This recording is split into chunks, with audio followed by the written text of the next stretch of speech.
The Space Shuttle Endeavour is less than 2 hours from blastoff. This is a live picture now of the shuttle on the launch pad awaiting the start of a 15-day mission that will include Thanksgiving dinner. The Endeavour is being commanded by Navy Captain Chris Ferguson, who is from Northeast Philadelphia. In 1984, Chris Ferguson graduated from Drexel University with a degree in mechanical engineering.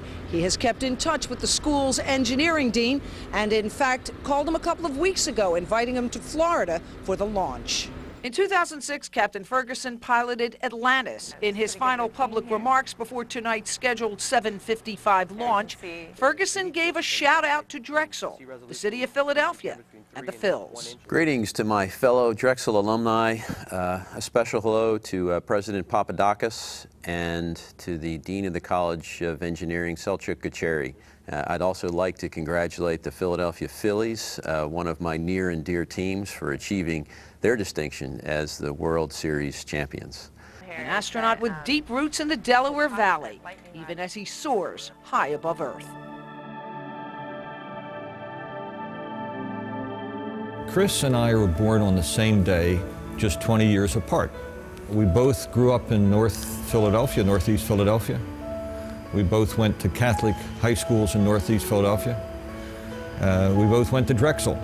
Chris makes me feel very proud as Dean of Engineering here, because we want every single one of our engineers to be like him, and I'm sure every single one of our students are actually striving to be like him. You know, he started off as a freshman here, just like all of us, but then he worked his way up through the ranks, and now he's commander, which is the highest rank you can possibly have as an astronaut. Chris Ferguson is just an inspiration to all of us from Drexel. He shows that with an engineering degree from here, you can literally go anywhere, even space.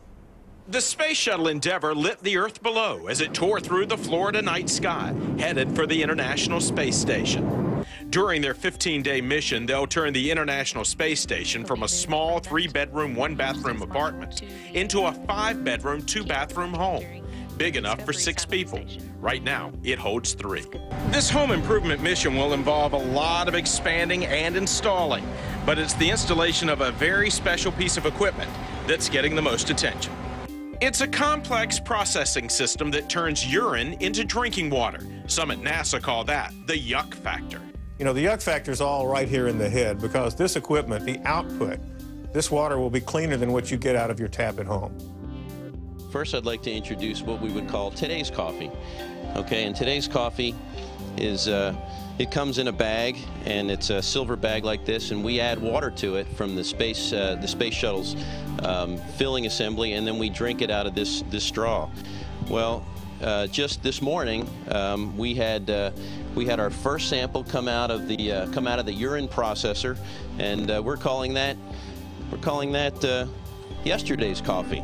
So we've managed to, through the technology and the great folks back in Houston and at the Marshall Space Flight Center, turn today's coffee into yesterday's coffee. Chris Ferguson epitomizes everything we would wish a Drexel engineer to be.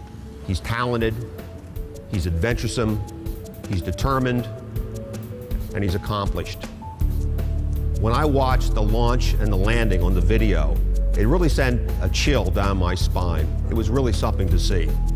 It was very exciting, yes, exciting to realize that a Philadelphia boy was the crew commander, and to realize that a guy who grew up with no silver spoon in his mouth, but a guy who grew up, fought his way up, got the education, got the experience as a pilot, as a test pilot, and then as an astronaut, and how far he had come. Well, the STS-126 launch made me feel very, very proud, because at that point you know that one of your friends, one of our distinguished alum, is doing the kind of things that many of us will never get a chance to do. You know, they say it's not rocket science, but it is rocket science. He's an awesome inspiration to not just all the engineers here at Drexel, but to engineers everywhere. You know, as a Drexel Engineering graduate myself, and as chairman of the board of trustees of Drexel University, it really is a pleasure to convey our true sense of pride in all that Chris has achieved, and to tell him how enthused we are to be honoring him as the Drexel Engineer of the Year. Chris also combines a lot of different skills together. He's an engineer, he's a scientist, He's a repairman. I think Chris deserves the Engineer of the Year award because of his commitment to his country and to his profession and just to the advancements of technology in general. Everybody loves him down in the astronaut corps as well. He enjoys a lot of respect from his fellow astronauts, and anybody who knows Chris thinks very highly of him. NASA and our space program are revered around the world.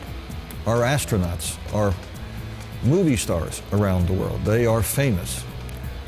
This was not a lottery that he won. This was built on years of dedication. It was built on experience as a pilot, as a test pilot, and then as an astronaut. Congratulations, Chris. You make us proud. Thanks for being an inspiration to all of us here at Drexel. We're all really proud of you, and good luck in your future endeavors. If one day you want to go to the moon, or to Mars or beyond, Chris is the right person to take you there.